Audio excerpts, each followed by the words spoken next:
Hello guys, you're welcome to my YouTube channel. It's me, Alfie. I know a lot of people will be like, are you alive? Of course I'm alive. I'm alive. Yeah, I know I've been away for quite a while. I'm back bigger and stronger. Yeah, so happy new year to you guys. I hope and pray that God sees us through this year successfully. Yeah, so as you can read from the title down below, today I'm going to talk about some of the things you need to prepare when you are thinking of applying to a Canadian university. Yeah, but before then, I would like to say a very big thank you to my new subscribers. Yeah, I just realized that you guys have been subscribing to my channel and I really appreciate it. Thank you very much. I really appreciate it once again. If you're an old subscriber, thank you. As I always say, you're not just here, you are you're the real MVP, and keep on supporting me because I really need it and I really appreciate it.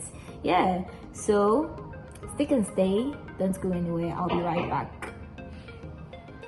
Hello guys, you're welcome back, and it's me, Alfie, back again, bigger and better.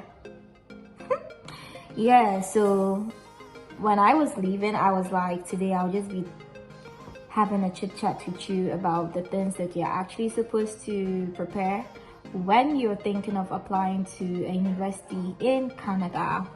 Yeah, so without further ado, let me get right into today's video.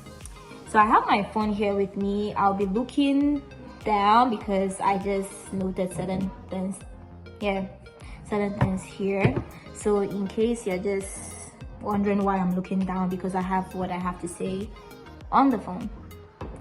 Yeah, so if you are thinking of applying to any Canadian university, or you want to further your education here in Canada, first of all, you should decide where you want to apply to. What do I mean by where you want to apply to? First of all, we have colleges and we have universities here in Canada. Yes, so you should think through it if you want to attend a university or a college. But I don't want to be lying here, but based on my own experience and my knowledge, I think colleges are way cheaper than universities. Yeah, so if your financial this thing is okay, then fine, you can choose to apply to a university. And there are some people that they are financially stable but they actually want to go to a college and everything. Both options are really great. It's all dependent on you. Like if you want to further your education through a university or a college, it's all up to you. Yeah. And also, secondly, you should make sure you apply to 2 or more schools and 2 or more programs. So I'll use my story as an example. So when I was applying to, I'm currently schooling at York University, but when I was applying to universities here in Canada, I actually applied to York University. I applied to, I think I've said this in one of my videos. I think you should go and check it out. Yeah, I applied to York University and 2 other universities, and I actually selected 3 different, so in all I selected I applied to 3 different schools and I selected 3 different programs that I actually wanted to study. I mean, as a normal human being, there are some programs that you really want to pursue that particular program, and there are like backup programs that you're like, oh, if not this, maybe I want to do this. Yeah, that kind of thing. Yeah, so I actually applied to 3 different universities and 3 different programs. Yeah, and York University, I'm just studying communications and culture studies. Yeah, it's a joint program between Ryerson University. So if you actually are interested in such program, you can just check it out on the York University website.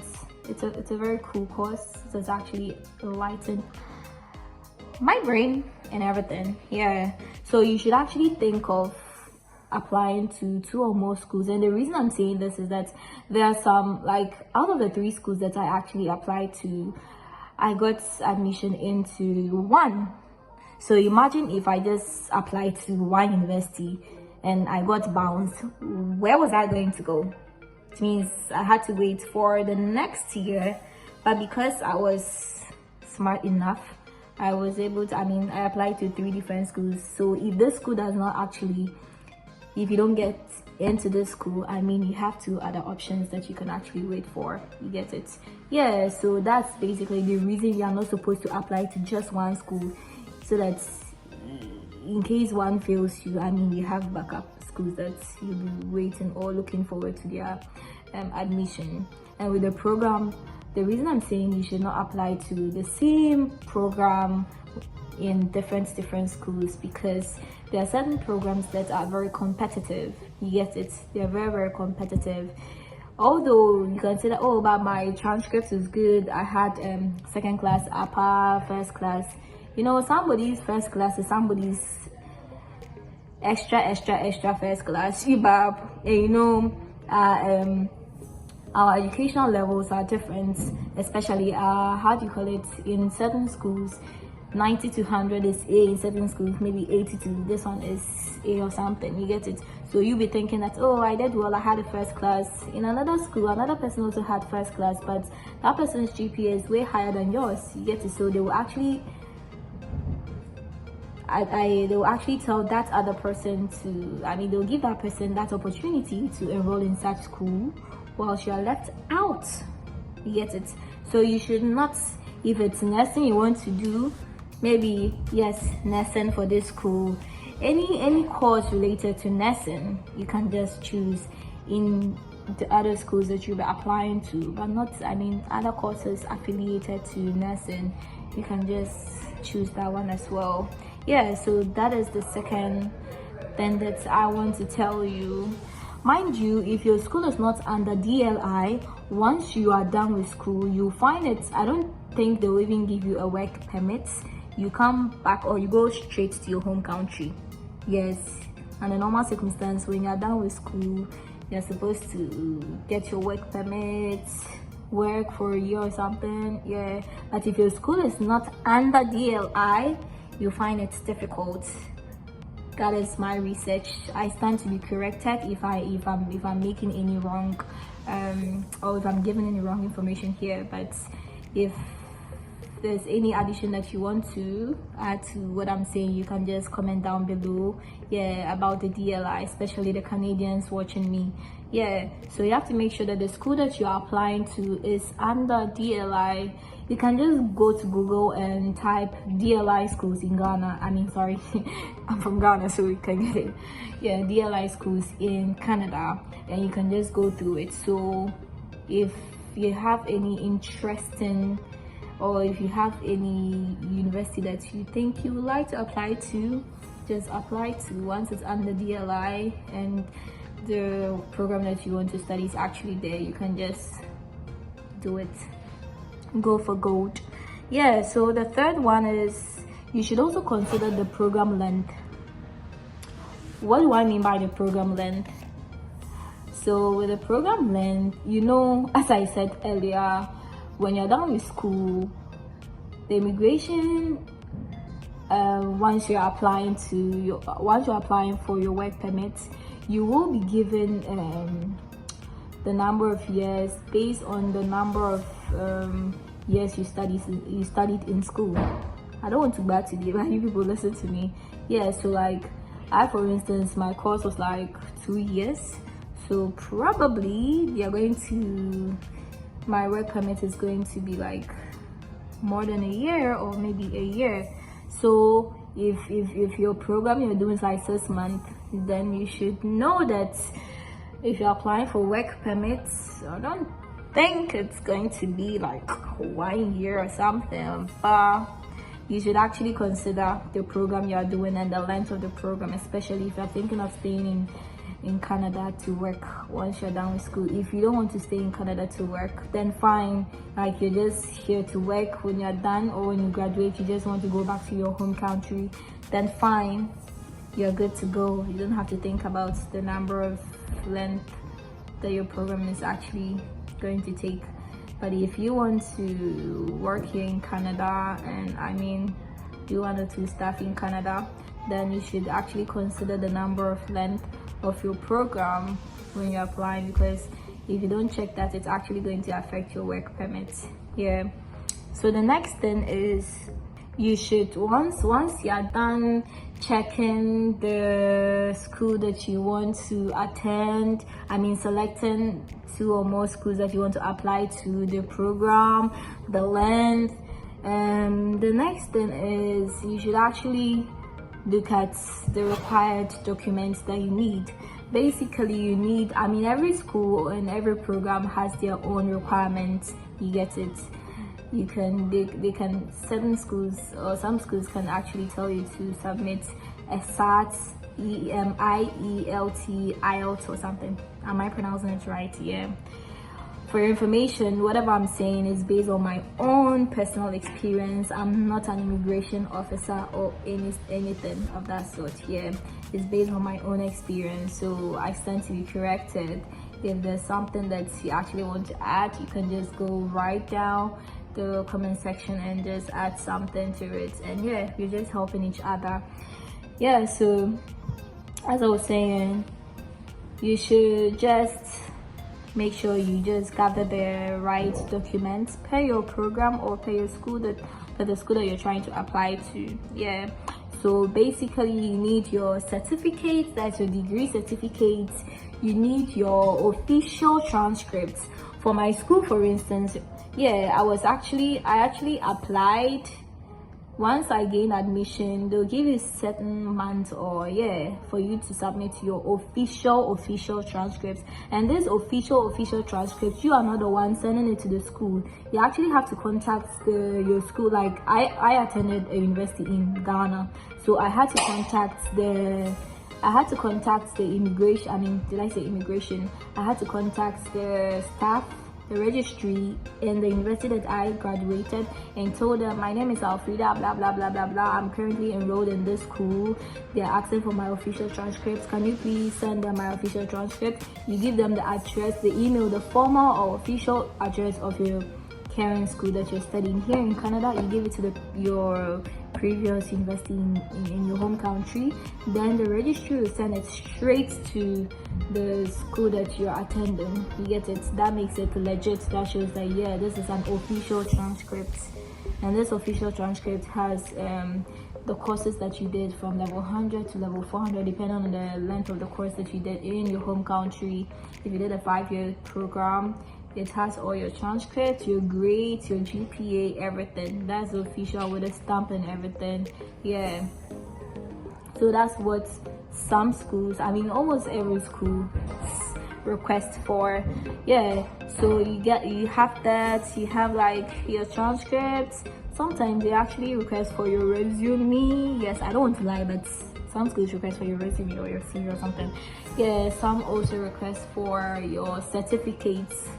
Yeah, the one that's your certificates, the one that like first class, second class, that kind of thing, that's official certificates. Yeah. And there are some schools that will actually ask you to submit a SAT. And this is a question that I actually receive on my Instagram and other social media platforms. People keep on asking me, Alfie, which English test did you write SAT? Like, I was very fortunate. I actually didn't write any SATs. I actually didn't write any IELTS tests. Yeah, I actually didn't write any of them. And as I'm saying, I'm just saying this based on my own experience. So I actually don't have much knowledge about the SAT and IELTS then, but I promise you I'll bring a guest, I mean another international student who actually presented a SAT grade or an IELTS results before he or she gained admission, so that he can actually say a lot of things about that, throw more light on that aspect. But for now, I'm just saying things based on my own experience, and because I didn't actually submit any of that. I don't want to pollute anybody here. I'm legit, you get it. Yeah. So, and there are some schools that they actually request for a statement. How do you call it? Interest. You have to write an essay. Remind me, like when you're applying for those in Canada, those in UK, those in US. How do you call that? Statement of interest. Yeah, statement of interest, actually. Statement of interest. Yeah. So basically, with the statement of interest, I remember I wrote mine, and I basically had to talk about introduce myself, why I'm actually applying for that particular program and that school, like the reason they should actually admit me into that school, yeah, and that program, where I'm like my goals, future ambition and everything. Yeah, and you should make that. I think in my next video I have to show you guys what you're actually supposed to write in your statement of interest. Yeah, I'll basically show you my essay so that it can serve as a guide to yours when you're trying to write yours. That doesn't mean you don't copy. You don't want to copy. You shouldn't copy. You get it. Do not copy. Just show you like how I wrote mine. Basically, that's it. Yeah, my phone is even going off, but I mean, yeah. So how do you call it? The next thing is, yeah, so with the SATs, it depends. As I've said earlier, like every school, there are some schools that's, although like we speak English in Ghana, there are some schools and there are some programs that they actually request for SAT, so you have to write your SAT, they have to write your IELTS and everything. Yeah, and there are some schools that they don't actually ask. I didn't submit anything like that, so I can't throw more light on it, but I promise you I'll bring you someone who actually did that to elaborate more on that. And last, you need your application fee. Yeah, of course, were you thinking all these things, all these online application and things were free? They are not free. Yeah, so I mean, if you really want to study abroad, you have to make sure that you have that money to do all that. Yeah, so all these online application or school application, they are not free. It's actually, you have to pay for it. You get it. So once you are done applying for, going through the requirements, applying and filling all the forms, they will ask you to like pay the fee. Yeah, it's not even, no, I think with mine you actually have to purchase the application form. So I don't want to lie here, but did I pay before or after? I don't want to lie here, but the whole thing is you pay an application fee. That's the whole thing. You pay an application fee. Yes, I will go through it and let you know the exact thing, and I'll put it right here for you. Okay? Yeah, I don't want to be lying here. No. You don't lie here. Yeah, so I'll just go through it, then I'll let you know. Yeah, so basically these are the things that you actually have to start working on if you plan on studying in Canada. Yeah, so you just have to make sure that you know the school that you are applying to.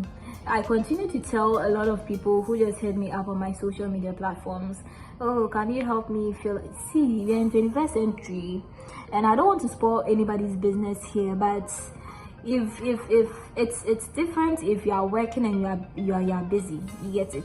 But if you're a student who is just in the house doing nothing and you really want to travel abroad, just surf the internet. Any chance you get, go online, be searching, oh, best schools in Canada.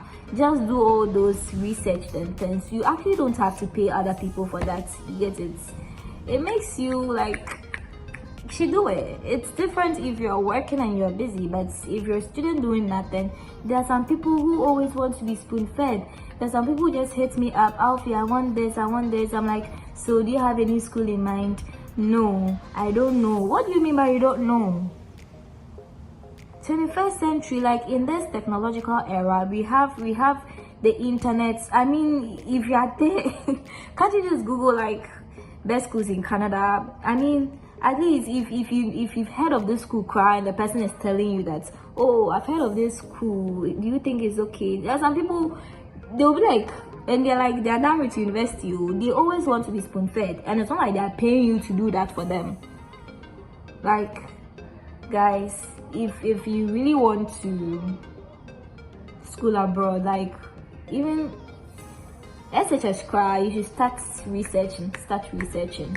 If you are stuck somewhere and you want to ask someone who is over here a certain question, that's when you can just ask the person that question. But you don't make any effort, and you expect the person to just help you with everything. Like, that's mean. We are also busy here, like we're also doing our own personal stuff. That doesn't mean you cannot hit me up. Hit me up. Hit me up. But I mean, you should make more inquiries, you get it, so that I can also help you. So this is where I'll be ending today's video. If you like this, if you loved this video, give it a thumbs up, and don't forget to subscribe. Don't forget to share to your friends, especially someone who is wanting to come to Canada. I'm still your #1 Canadian plug. And I'm not serious. I'm still your #1 Canadian plug. Yeah, so if you have any question at all about schooling in Canada, if I have any knowledge about it, I bet you I'm going to answer you. And if I do not have any answer, I'll just tell you point blank, or maybe I can ask a friend who is actually more educated or more learned about that question you want to ask me. Yeah, so please don't forget to subscribe, like, comments down below, ask me any question down there. You can hit me up on my social media platforms. It's always in the description box. Yeah, so this is where I'm ending today's video, and happy new year once again. Stick and stay, be safe. Corona is real.